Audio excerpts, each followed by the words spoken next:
នៅពេលដែលខ្ញុំ in a reading slump ខ្ញុំតែងតែនឹកឃើញដល់សៀវភៅដែលបកប្រែចេញពីភាសាជប៉ុនឬក៏ភាសាកូរ៉េ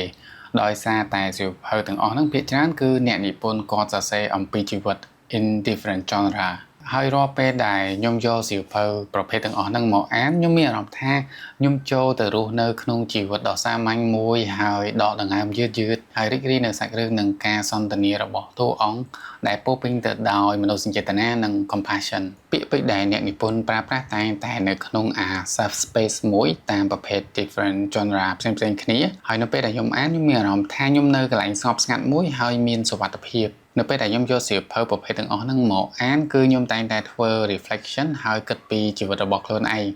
ព្រោះសាច់រឿងភាគច្រើនគឺនិយាយអំពីជីវិតហើយវាអាចតាក់ទងទៅនឹងអ្នកអានផងដែរខ្ញុំពិតជាចង់ឲ្យគ្នាយើងរៀនសាកល្បងយកសៀវភៅប្រភេទទាំងអស់ហ្នឹងមកអានព្រោះវាមិនត្រឹមតែជួយយើង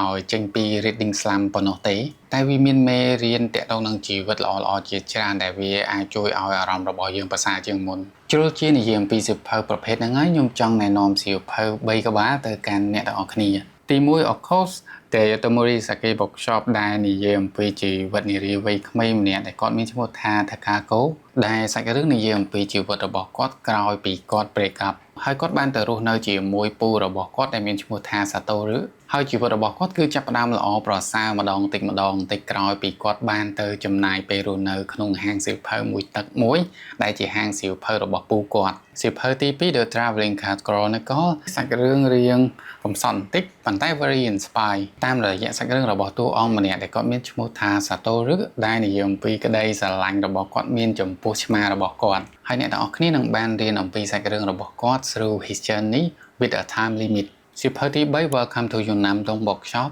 សៀវភៅនេះនិយាយអំពី how crucial and important for every moment that happen in our life មនុស្សដែលនៅជុំវិញខ្លួនយើងការទំនាក់ទំនងនិងការសម្រេចចិត្តផ្សេងហើយនឹងភាពអត់ធ្មត់ហើយនឹងការជ្រើសរើសភាពស្ងប់ស្ងាត់ដែលអាចជួយឲ្យបុគ្គលម្នាក់គាត់អាចព្យាបាលនិង healing ខ្លួនឯងមកវិញ